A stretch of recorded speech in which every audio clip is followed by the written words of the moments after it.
আজি জুবিন গাৰ্গৰ পত্নী বুলি একচেপ্ট কৰিলেই নহ'ব, আপোনাৰ ঘৰৰ ওচৰৰ নগেন খগেনৰ পত্নীকো আপোনালোকে একচেপ্ট। স্বামীৰ মৃত্যুৰ পিছতো শিৰত সেন্দুৰ লোৱা মহিলা অসমত দুগৰাকী আছে। এগৰাকীৰ নামটো মই পাহৰিছোঁ, এগৰাকী হৈছে গৰিমা শইকীয়া গাৰ্গ। ভিডিঅ'টো সম্পূৰ্ণকৈ নোচোৱাকৈ কমেণ্ট নকৰিব।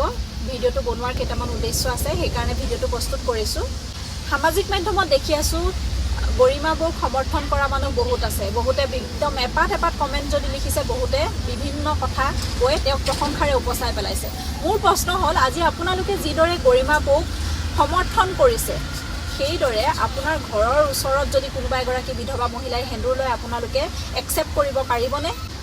ছ'চিয়েল মিডিয়াত ডাঙৰ কথা ক'লেই জানো আমাৰ সমাজখন ঠিক হ'ব? ছ'চিয়েল মিডিয়াত কাৰোবাক প্ৰশংসাৰে উপচাই পেলালেই জানো আমাৰ সমাজখন ঠিক হ'ব? যিদৰে ছ'চিয়েল মিডিয়াত আপুনি ভদ্ৰতাৰ পৰিচয় দিছে, জ্ঞানীৰ পৰিচয় দিছে, শিক্ষাৰ পৰিচয় দিছে, ঠিক সেইদৰে নিজৰ গাঁওখনত, নিজৰ ওচৰ চুবুৰীয়াত কোনোবাই যদি সেই তেনেকুৱা প্ৰশংসনীয় কাম কৰে, একচেপ্ট কৰিবলৈও শিকিব লাগিব। মোৰ নিচিনা এগৰাকী মহিলা বা আপোনাৰ ওচৰৰ চুবুৰীয়া কোনোবা এগৰাকীয়ে যদি সেন্দুৰ লয়, আপুনি একচেপ্ট কৰিব পাৰিব লাগিব।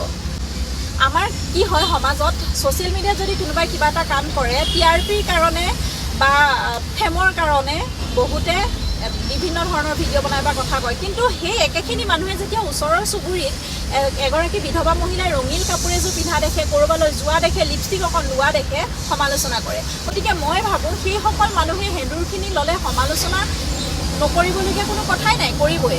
আজি মই স্বামী থকা মহিলা হৈও বিভিন্ন সমালোচনাৰ বলি হওঁ যে তাই লিপষ্টিক বেছিকৈ লয়, তাই কাণফুলি ডাঙৰকৈ পিন্ধে, তাই গৈ পেলাই অসমৰ বাহিৰত চাদৰ মেখেলাযোৰ নিপিন্ধে। গতিকে তেনে ক্ষেত্ৰত আপোনালোকে ভাবক, স্বামী নথকা মহিলা এগৰাকীৰ কি অৱস্থা হ'ব পাৰে আমাৰ সমাজত। সেইকাৰণে আজি মই ভিডিঅ'টো বনাইছোঁ যে ছ'চিয়েল মিডিয়াত কাৰোবাক একচেপ্ট কৰিলেই নহ'ব, আপোনাৰ ঘৰৰ ওচৰৰ মহিলাগৰাকীকো নিজৰ মতে জীয়াই থাকিবলৈ অধিকাৰকণ দিয়ক। আজি যে গৰিমা বৌয়ে সেন্দুৰখিনি লৈছে, মই ভাল পাইছোঁ, কাৰণ তেওঁক দেখি আন 10 গৰাকীয়ে সাহস পাইছে যে ময়ো সেন্দুৰকণ লওঁ। বহুতৰ ল'বলৈ মন যায়, কিন্তু ল'ব নোৱাৰে, একমাত্ৰ সমাজখনৰ কাৰণে, সমাজৰ কিছুমান ভদ্ৰতাৰ মুখা পিন্ধা মানুহৰ কাৰণে। আজি গৰিমা বৌৰ 10 গৰাকীৰ সাহস হৈছে, খুব ভাল পাইছোঁ। ভালটো ভাল বুলি ক'ম, বেয়াটো বেয়া বুলি ক'ম। বহুতে আমাক কয় যে সমালোচনা কৰক, কিন্তু চাওক, আমি সমাজত কোনোবাই বেয়া কৰিলেহে সমালোচনা কৰোঁ, কোনোবাই ভাল কৰিছে তাক সৎ সাহসেৰে প্ৰশংসা কৰিম। তেওঁ লাগিলে মোৰ শত্ৰু হওক বা তেওঁ লাগিলে যোনেই নহওক। অকল আমি ছ'চিয়েল মিডিয়াত কোনোবা এগৰাকীক আজি জুবিন গাৰ্গৰ পত্নী বুলি একচেপ্ট কৰিলেই নহ'ব, আপোনাৰ ঘৰৰ ওচৰৰ নগেন খগেনৰ পত্নীকো আপোনালোকে একচেপ্ট কৰক। তেওঁ যদি নিজৰ মতে সেন্দুৰখিনি ল'বলৈ বিচাৰিছে, জীয়াই থাকিবলৈ দিয়ক। তেওঁ যদি ৰঙা ৰঙৰ কাপোৰ এযোৰ পিন্ধি ভাল পাইছে, পিন্ধিবলৈ দিয়ক, কাৰণ মানুহৰ জীৱনটো এবাৰহে পায়। মই এইখিনি ছ'চিয়েল মিডিয়াত কৈ থকা নাই। আজি যদি মোৰো কোনোবা চিনাকি মানুহেও সেন্দুৰ লয় নহয়, মই ক'ম যে ধুনীয়া লাগিছে, ল, ক'ম মই।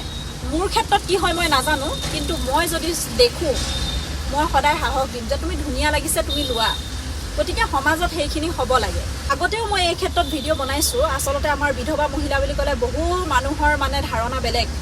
সামাজিক মাধ্যমত যদি 9টা বজাৰ পিছত অনলাইন দেখে, তেতিয়াও মানুহে, ওচৰৰ চুবুৰীয়াৰ মানুহে আলোচনা কৰে, আমুকৰ ঘৈণীয়েক অনলাইন আছে। সেইখন সমাজত আমি বাস কৰোঁ। সেইকাৰণে আজিৰ এই ভিডিঅ'টো বনাইছোঁ যে ছ'চিয়েল মিডিয়াত চিঞৰি বাখৰি থাকিলেই নহ'ব, গৰিমা বৌয়ে ভাল কাম কৰিছে, গৰিমা বৌক প্ৰশংসা কৰি থাকিলেই নহ'ব। সেই ওচৰৰ খুৰাদৌ বোৱাৰীকজনীক, বৰমাকৰ বৰ্তাকৰ বোৱাৰীয়েকজনীকো সেই একচেপ্ট কৰক। এইখিনি কোৱাৰ কাৰণে বহুতৰ হয়তো গাত লাগিব, কাৰণ মোৰ মুখখন তিতা, বহুতে মোৰ মুখখনৰ কাৰণে বেয়া পায়, কিন্তু এইটো মোৰ ব্যক্তিগত পেজ। সেইকাৰণে মই মোৰ মনৰ অনুভৱখিনি খুলি কওঁ। তাত কোনোবাই ভাল মন্তব্য কৰিছে, বেয়া মন্তব্য কৰিছে, একো নাই।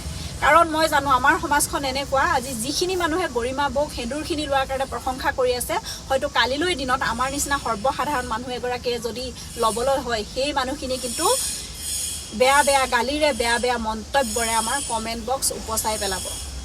যদি ভাবিছে যে এই কামটো ভাল কাম কৰিছে, সকলোকে সেই কামটো কৰাৰ কাৰণে প্ৰশংসা কৰক, সকলোকে একচেপ্ট কৰক, সকলোকে জীয়াই থকাৰ অধিকাৰকণ দিয়ক। কাৰণ স্বামী থকা হওক বা নথকা হওক, সকলো মহিলাৰে নিজৰ মতে জীয়াই থকা অধিকাৰকণ আছে।